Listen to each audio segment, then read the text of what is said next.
Hey everyone, welcome back to the next session for the 2022 SOFA Summit. I'm fired up for our upcoming speaker. He's an individual that we have been working with for the last 5 years now.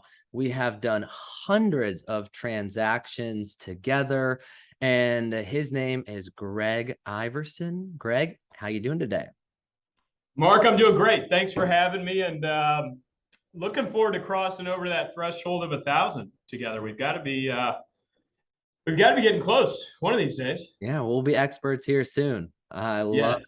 I love it. So Yes. Greg, he is one of our preferred lenders. And when it comes to having debt as a whole, there's the good debt and the bad debt, right? Bad debt, credit card loans, things that aren't going to actually give you a return on your investment. But then the good debt, quality leverage is exactly what Greg is here to focus on, because it is a safe and secure way to increase your return on your investment on your rental property portfolio. But you need to make sure that you're working with someone that is an expert in rental properties and isn't just a lender that focuses on homeowner loans. Recommend someone that has their own portfolio and someone that this is their main focus day in and day out. So without further ado, Greg, why don't you take it? Yeah, you hit the nail on the head, Mark. I remember when we first, well, let me just back up a little bit. So I was an investor prior to ever doing investment loans. And for the longest time, I kind of ran in these two different worlds where I was building my own rental portfolio, and then I was doing mainly primary residence mortgage loans. And then one day it hit me, and it was around the time that I met you, that if I could marry these two together, it's like the best of both worlds, because I have a passion for both of them, but I had never really let them cross paths and kind of organically grow together. And I remember when I first discovered it, I was just like mind blown. I'm like, wow, there are so many opportunities out here as a mortgage lender, but also to learn more and more about the investment arena myself, that obviously could help our clients and, of course, benefit my own family as well. And admittedly, when we first jumped in, and you probably remember some of these growing pains, our small team of two at that point, myself and one other, we realized there was a lot that goes into it. And it's almost like rebuilding the infrastructure and the ability to close those types of loans, just with different moving parts and things like that. So, back to your point, not all lenders embrace investment type loans, but I will say the ones that you work with and the ones that do embrace it, it's something that we absolutely fall in love with and kind of build our entire organization around that. It's kind of business, a business in and of itself at the end of the day. So super excited to be here, and obviously for the relationship as well. And always a fun time. Not that I didn't like coming down for Memphis in May. I definitely enjoyed that, but it is very convenient to do it here from my so-called sofa here, which just happens to be my office. So yeah, let's rock and roll. All right. Yeah. Share your screen and fire away. A couple things, Mark. So this one I divided up into two different categories. One would be, which we touched on a little bit last year, but every time I go back and read this, I'm absolutely blown away again, about paying cash versus leverage, what the actual returns are by taking on leverage. So I'm going to kick off a little bit on that and run through some of the math again that we talked about last year as well, but just to kind of brush up on that. The other piece I want to talk about is on the other end of that, the seasoned investor or even the beginning investor that's thinking about, okay, my plan is to go to 10 to 20 to 30 homes. What do I need to be aware of? What does that arena look like once we've exhausted, the golden ticket loans, I guess, or the Fannie Mae, Freddie Mac loans that most of us have become accustomed to? That's where the non-QM, non-qualified mortgage is what that stands for. That's where that world comes into play. So I'd like to just, again, some broad strokes. I don't want to dive all the way down the rabbit hole of the guidelines and things like that, but more make your clients and your followers aware of it, while also kind of showing some of the cool features, because one of the best things about these types of loans, well, the ability to scale is a huge thing, but The other piece of it, Mark, is the ability to underwrite these loans on the merits of the property. And what I mean by that is, let's say, Mark, you don't document your income necessarily, or you just began a new business, you're self-employed, and we're not able to use that income in a Fannie Mae, Freddie Mac scenario, but you're buying a phenomenal investment property that cash flows. We can actually underwrite that property based on the cash flow of it, underwrite that loan based on the cash flow of the property. So super cool options out there. They come in and out of style, but I really just want to expose those here. So Yeah, that being said, I think that's really powerful to chime in there. I mean, I remember myself personally. I mean, I was a 1099 originally, and so I wanted to go buy these single family rental properties, and it definitely, made it, it was a roadblock, right? Because as a 1099, you need to have 2 years of tax returns there. It's like, well, I don't want to wait 2 years. So if I would have had something, like this back in the beginning days, could have allowed you to get started much quicker. You're exactly right, and a lot of people are in that position, whether it's that particular case or they've been in a job for 20 years and finally looked in the mirror and said, you know what, I can do this on my own just as well or better. Why not do it? But at the same time, not wanting to slow down their path to financial freedom. So all right, well, let's jump in then. So this, again, kind of geared towards my ready to build that real estate empire, not knowing where to start. Do they pay in cash? Do they take on leverage? And then ultimately, once they reach that mark of 10 Fannie Mae, Freddie Mac properties, what's next? So real quick on me, I know we've talked about this quite a bit, but I began in the real estate investment space back in 2006 after I read Rich Dad Poor Dad, used a line of credit to essentially do the burst strategy. Now, the reason I even include this right here is the burst strategy versus turnkey. They're like opposite ends of the spectrum when it comes to investing. And the reason I'm on this call, of course, today, but the reason that I educate so many clients on the benefits of turnkey is I've lived in that world, Mark, and like you and I were kind of talking about a little bit before we jumped on here, you have a whole company dedicated to that. What we're talking about here today is the client that wants to have a passive type of an income. They don't want to be MIP. They don't want to rehab a whole bunch of houses, have a dedicated crew and all that kind of thing. They want truly a passive, different type of lifestyle down the road. That's what we're after. But anyway, so owned a lot of different types of properties, sold some over time, but at one point about 75 units. And then, of course, I've been ranked as a top lender, both in the state here in Missouri, where I'm located, but also nationally, which is because of the investment world and the wonderful clients like MIP and, of course, many of your other clients that we've had an opportunity to work with many times over. So aren't you number one? Aren't you number one in Missouri? Yeah, I was waiting for you to say that. As a matter of fact, yes. Thank you. Right on cue. I'll just send me your address so I can make sure I send that gift card. No, last year I was. Yes, we were proud to be ranked the top unit lender in the entire state last year. Thanks to people like you. So again, we're gonna kick this off with leverage or not. What do those returns look like? We'll do a quick math exercise, really just to illustrate that. We'll talk about those non-QM products, kind of pros and cons of them, and then we'll recap the high level. What are the main ones to look out for? Main one being the one that you can underwrite the property based on the cash flow rather than the income of the actual borrower, and then a few resources just to keep you going. So when you talk about cash versus financing, you talk about cash flow, the ability to scale. What are your cash on cash rates of return? I would say when I talk to someone that is just dead set on paying in cash, it's the sleep factor, that they're not going to get in over their head. They're not going to go underwater, things like that.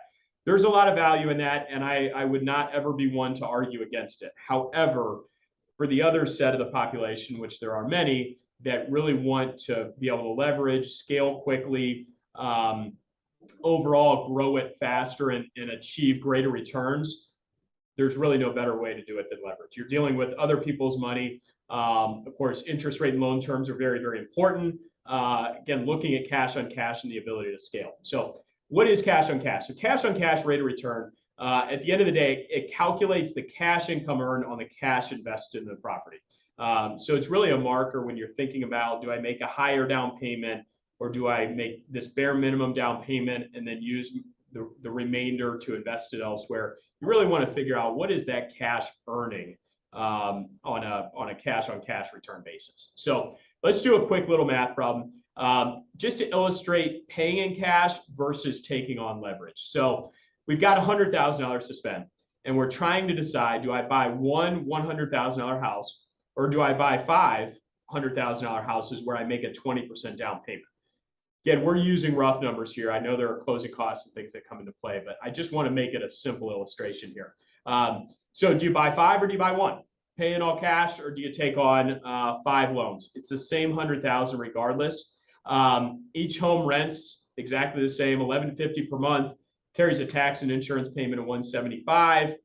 Other expenses, maintenance, management, things like that, average about $350. So the total monthly expenses, not counting mortgage payment, then are $525 on this particular property. So our cash return on investment, again, it's just $1,150 minus $525 gives us $625 in cash flow. So annual cash flow is $7,500 total. So then what we do is we take $7,500, divide that by our $100,000 investment, we get 7.5% return. Not bad. When you compare that with maybe the S&P 500 that kicks off 10% per year, and you don't dive into real estate or have any of the things that come with real estate, kind of tough to argue, you know. Obviously, you're not factoring in appreciation, some of those other things, but just purely looking at this, not as exciting as I would hope for in real estate. Now, this is where it gets exciting, though, the financed ROI. So using a 20% down payment, this investor instead would choose to buy five homes, each valued at $100,000, 80% loan. Now, this is the piece that it's a little bit wishful thinking. I put the interest rate at 4.5 because I want to get back there. We're not there currently, but we were for quite a while, as you know. So take that for what it's worth. They are a little bit higher than that right now. However, we are seeing them, as we talked about before we jumped on, touching back into the something with a 5 in front of it, which is super exciting for us. So anyway, once we factor in that mortgage payment and those monthly expenses that we talked about previously, those come out to $930. So about a cash flow of $220 in this case, or $2640 annually. Now, when you take and multiply that by five houses, that gives you a total cash flow then of $13,200. Not quite double, but it's getting awfully close. You take that $13,200 divided by the $100,000, all of a sudden your cash on cash rate of return, just because you took out a loan. That's the only thing you did differently. You bought the exact same MIP houses. They're managed the exact same. Everything is exactly the same. Your return goes to 13.2% from 7.5. Now that's where it gets pretty exciting for me. You know, when you couple that with appreciation and many other factors, that to me is very, very intriguing. Not to mention the ability to acquire five houses as opposed to one, scale up faster, and so on and so forth. So hopefully I've convinced you to at least consider financing. Now, pros of it, Fannie Mae, Freddie Mac terms are long-term fixed rates right now. They have been for a long time. We definitely expect them to stay that way. Higher cash on cash rates of return, the ability to scale up faster, obviously. The cons of it, reduced cash flow. 2008, we all remember that. The possibility that you could go underwater if those properties go down in value and you have loans on them. Obviously, that's not an exciting thing.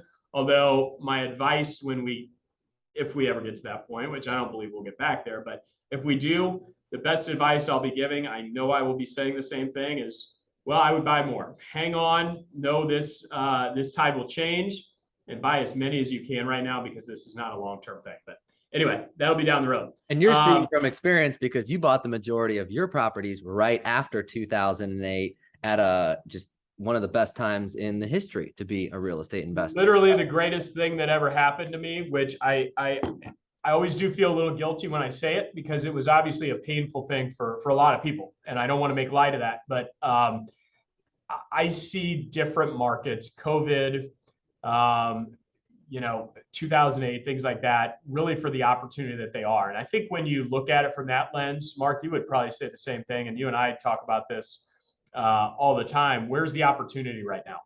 There's always an opportunity. It's just a matter of getting past the fear and identifying, okay, so my houses are a little bit underwater right now, or they're worth a little bit less than what I paid. But wow, I've got an opportunity to buy another 20 at these values. Imagine what they'll look like when they go back to where they were just 5 years ago. And the psychological aspect of it is hindsight's 2020, right? So post 2008, when you bought your houses, it's easy to say now in 2022 that you're a genius. But back in 2009, 10, and 11, I bet a lot of people thought you were crazy. Yeah, completely. My mom did. My mom thought I was going bankrupt. I will admit, those first couple of years, it was purely on trusting myself and the process that I was on, or that I was engaging in, because there weren't a whole lot of signs for those first few years that, yeah, this is really working well. However, year 5, year 10, now looking back, year 15 or 20, it's like, okay, wow, that was the right thing. But obviously hindsight's always 2020. So anyway, pros and cons of cash then, of course. Pros of cash: quick closings, no contingencies, no interest expense. So you have better cash flow, maybe better sleep for some people. That wouldn't necessarily help me sleep better, but it definitely does. And you can, of course, finance later. So we'll have some, in the case of quick closings, they would pay cash, but then they take out a loan with us a couple months down the road. So you always do still have that ability. One of the biggest cons of paying in cash is slower growth.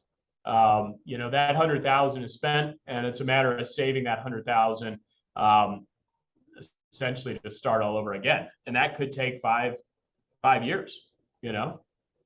So that's a big piece of it, just slowing down the ability to acquire those properties. So what's next? So we're reaching 10 finance properties. What do we do at that point? Or we're just getting started and we're thinking, okay, I'm going to really go all in. I'm going to get to my 10, and then what am I going to do? So I like to always have this conversation with people from the very start. But more than anything, once we get to that point, this is a very, very important conversation, because once they fall in love with it, like I did, they don't want to stop at 10, and they don't want to stop at 20, and they want to continue on, So let me just mark something here real quick.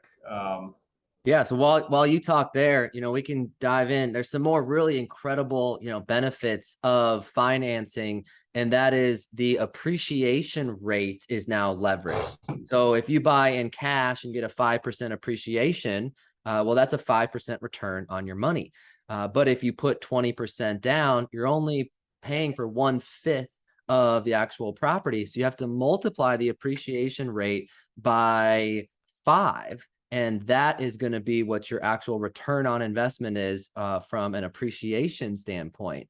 So now your 5% appreciation on a house where you put 20% down is a 25% return in equity of appreciation. And that difference right there is, for a lot of people, just having that leveraged appreciation, building that equity, and having a tenant pay down your mortgage, because at the end of 30 years, you own the property in full. And so now that is a return. It's going into that savings account, which is the house, every single time that tenant pays rent, which pays for the mortgage.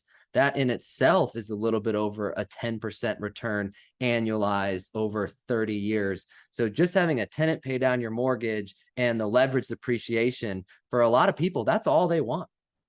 There's a lot of larger, higher net worth, institutional type investors that they buy negative cash flowing properties, and it's mind blowing. Like, why would you do that?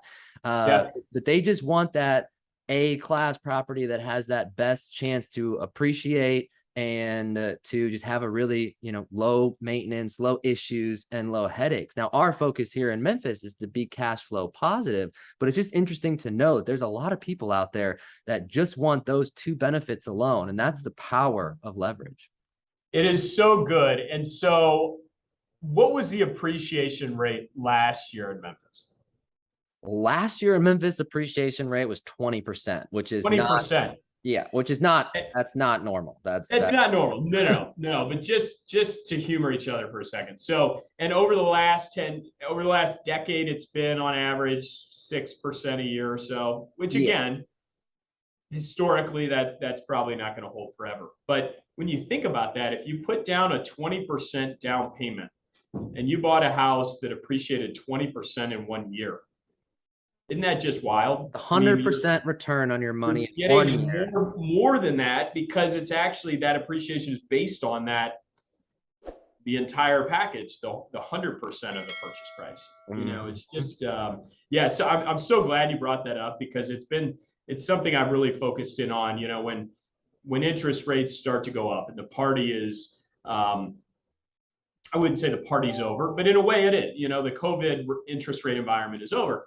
You always start to look at other ways to justify what you're doing, and let me dig in and look at some of these other returns.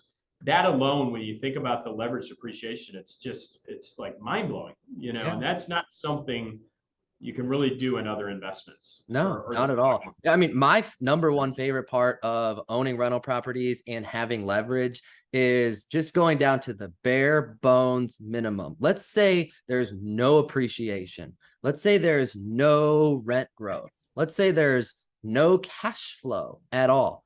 And all you do is have a tenant pay off your mortgage. You put 20% down and that tenant pays off that mortgage. The fact that that's over a 10% return on your money on average, and that's the bare bones minimum. So that's already comparable to the stock market, because obviously with the stock market, you're going to have to pay taxes on those gains. So kind of knocks it down closer to that 10%. So we're already equal. So basically bare bones minimum owning rental properties is already equal to the average of the S&P 500. And then of course, appreciation, inflation, Every other, rent growth, cash flow, like it just fires you up. And it's like, okay, this is why we're doing it. This is why we're spending the time to educate and learn about this alternative asset class. Yeah. No, you're so spot on with it. So, all right. So now that we've kind of talked about that, because that's the main point.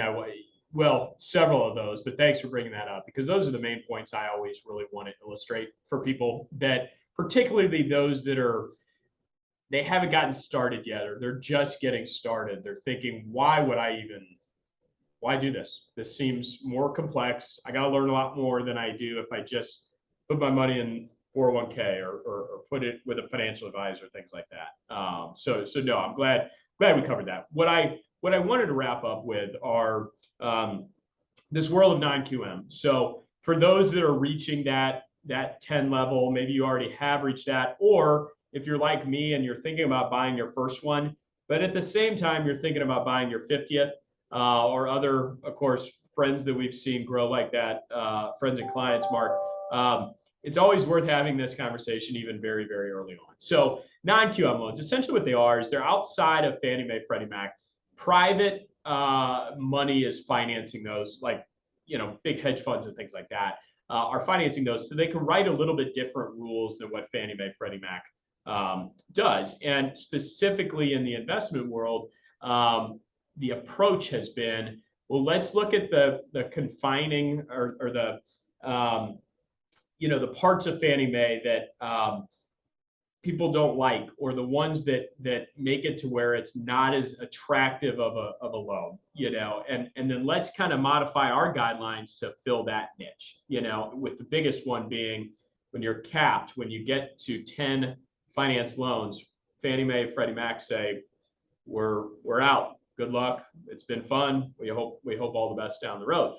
This non-QM world identifies that as, wow, we've got a lot of people out there that Mark and Greg know that they work with that they want to go big and continue on. Let's fill that gap for them. So pros, again, unlimited ability. You do still have unlimited ability to acquire rental properties. You do still have long-term fixed rate financing options available, asset-based lending, ability to buy in an LLC, and potentially some more flexible underwriting guidelines. Now, on the con side of that, typically a little bit higher rates and costs than Fannie Mae, Freddie Mac. Minimum loan amounts. So sometimes in certain cases, there are properties that can be a great investment, but these do not quite, the prices or the amount borrowed is not quite enough to meet the minimums. guidelines can change, and funding capacity, like we were kind of talking about before we jumped on here. These are not always funded. COVID was a good example where private investors said, hey, let's step back and think about things. Let's watch this play out. Let's not fund loans right now until we know what the heck's going to happen. Now, of course, jumped right back in the game, but that caught us all off guard. We were not prepared for it. Matter of fact, we had some of these loans out there that we were kind of holding on to, wondering, okay, what are we going to do with them now, type thing. So a few different products in this world, and the biggest one I want to focus on today is the investor cash flow. So it's underwritten based on the merits of the property versus your personal income, or the qualifying characteristics of you as a borrower. It's more looking at that property that you're acquiring and saying, heck yeah, this is a great investment. We trust Mark's a good guy, but even if he doesn't make a lot of money during the day or have a good job or things like that, this property is a good asset, a good investment for him. In the single rental property loans, a few of those characteristics, but essentially you just have one loan, one property. Portfolio rental loans, however, you can have, and I've had these before, 20 properties on one loan. A little bit easier to manage, things like that. Again, something outside of the box of Fannie Mae, Freddie Mac. Here's where it gets good. The investor cash flow mortgage. So credit score is down to 640, so there's some flexibility there. Biggest thing is no personal income required to qualify.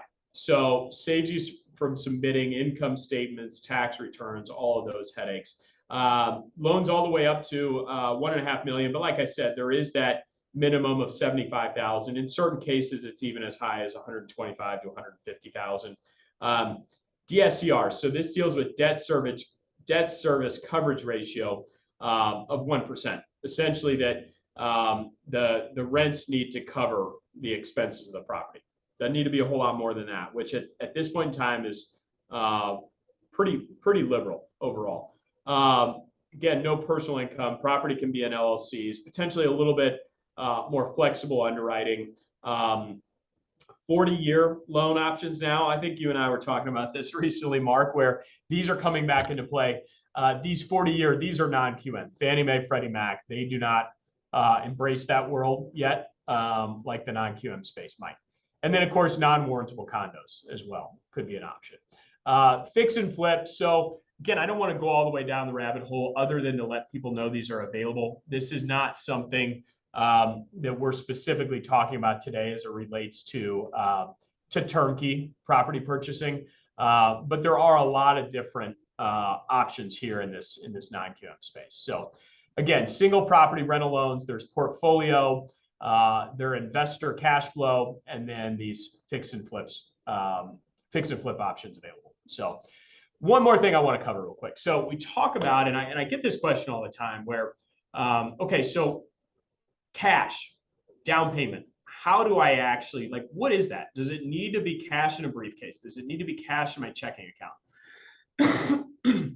And the beauty of it, and the way that I've structured a lot of our purchases in the past, no, it does not. You can use private lenders. You can use hard money to acquire that. You can use a line of credit on, you may have a Wells Fargo brokerage account, for instance. You can take a line of credit against that functions as cash, but you don't actually need to withdraw your money. And to ask a quick question, this is only for the non-QM side. This isn't for the golden ticket Fannie Freddies to be able to use a hard money loan as your 20% down payment. Great question. I'm glad you asked that. So certain of these do apply to non-QM, certain apply to both. So margin line of credit applies to both. HELOCs and second mortgages apply to both. Hard money, no. Typically Fannie Mae, Freddie Mac, unless it's hard money on another property that's paid off or something, but we won't go all the way into that. But whole life insurance, cash value, you can use that on Fannie Mae, Freddie Mac. Can we use a rich uncle? That would be more in the non-QM space unless he's actually going on that financing with you.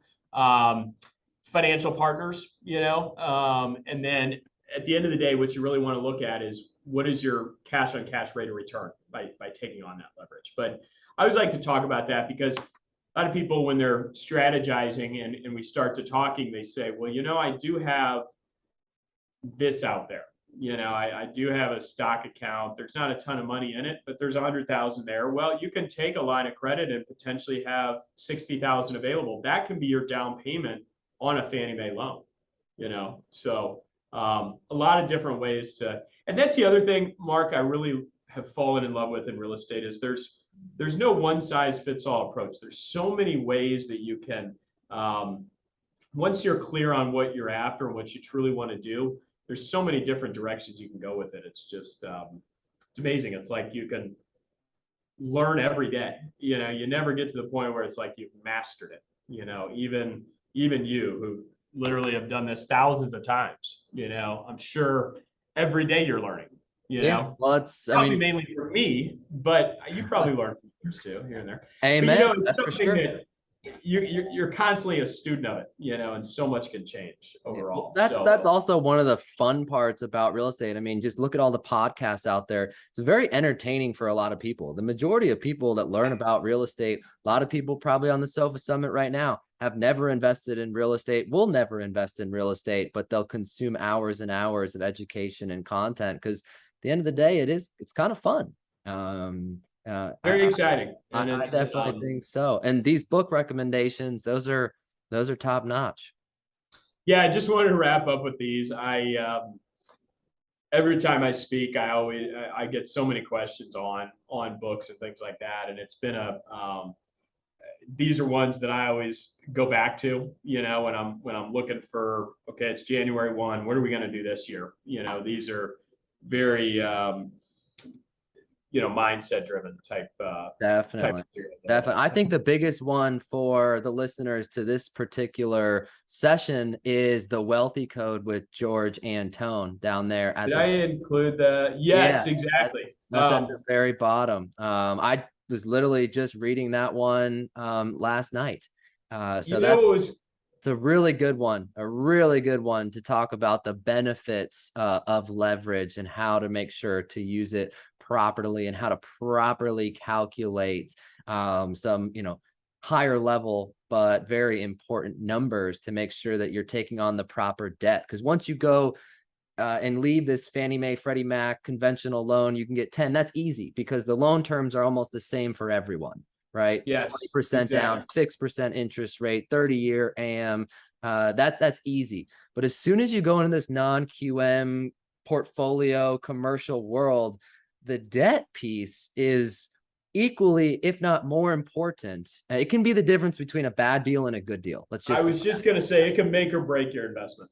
Yeah, 100%. And I think also giving more credibility to working with a reputable company like MIP, a reputable lender, that those are folks that have your best interest in mind and know the world. It's what we live and breathe every single day. Like you said, I mean, you're reading the Wealthy Code.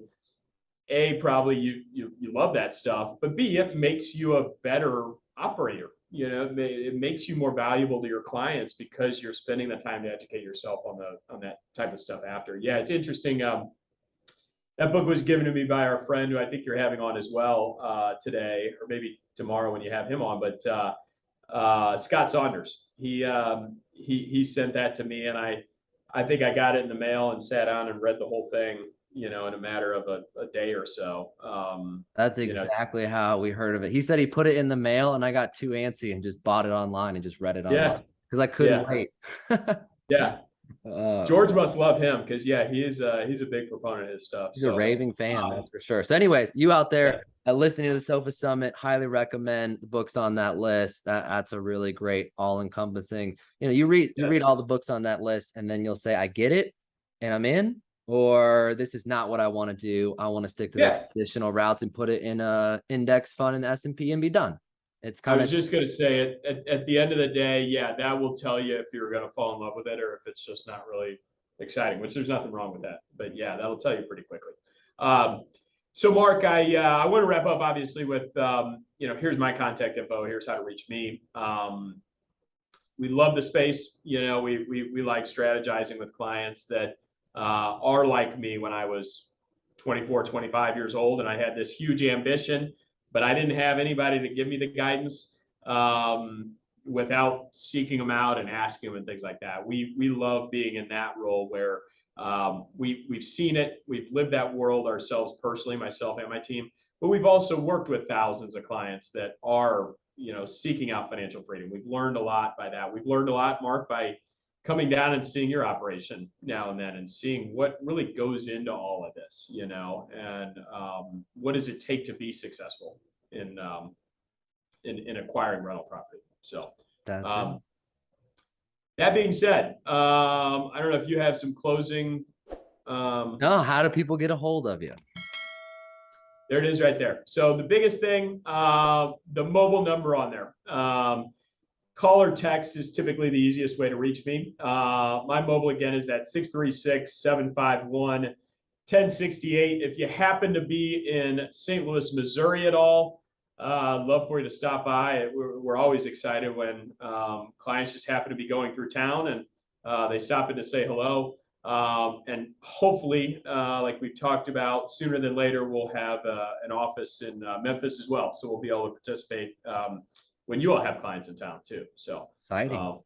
But ultimately, text or call me. It's not terribly tricky to get a hold of me. But let me just kind of wrap up with this, Mark. The relationship over time has been super, super valuable, and I really appreciate having me on like this. For those listening and just trying to decide if they want to do this, it is not for everybody. I think we can agree to that. But if you're intrigued by what you're seeing throughout the SOFA Summit, reach out to Mark and his team. I really do mean this when I say, when I have someone come to me and ask me, hey, I want to get into this, who should I call? I said, call Mark. I'll do the loan for you. I'll help you finance it, but give Mark a call. Don't go it alone. Rely on their 100 years of experience in doing this. Build your foundation that way. If you want to go out and flip houses and do your own thing, that's great. I don't want to discourage that, but your chances of success increase considerably when you plug into a group, that you've built out specifically at MIP, and the resources you all have available to you, helps immensely. Get up over that learning curve and realize, hey, I do like this or I don't like this. Matter of fact, Mark, I've had, I can think right now of, 3-4 friends right off the top of my head that have had just a phenomenal experience that I've, matter of fact, I think I knew them all here from the gym here in St. Louis, and they wanted to get into it. And I said, you're asking the wrong guy. You need to call this Mark guy. He knows a heck of a lot more about it than I do. So thank you for that, by the way. Hey, my pleasure. Appreciate the kind words and the relationship, because that's, for everyone here on the SOFA Summit, it's all about the team. It's all about your boots on the ground. And one of the big benefits of utilizing a lender like Greg is that he has the experience of 75 doors in the portfolio. I mean, that's incredible. I mean, that, props to you for being able to build that type of a portfolio. And I'm sure you've made a lot of mistakes along the way. And thank you. Yes. That's the thing that you can actually, learn from someone like Greg and someone like us, as opposed to going and just doing it alone, is, we can help educate you to avoid those pitfalls, and increase your chances for success, reduce that risk, and, achieve financial freedom. That's what we're here for at the end of the day. So, yep. Well, 100%, man. That's it. Well, appreciate you, Greg. And for everyone out there on the SOFA Summit, hope you guys enjoyed this session, and off to the next. See you soon. Take care. Bye.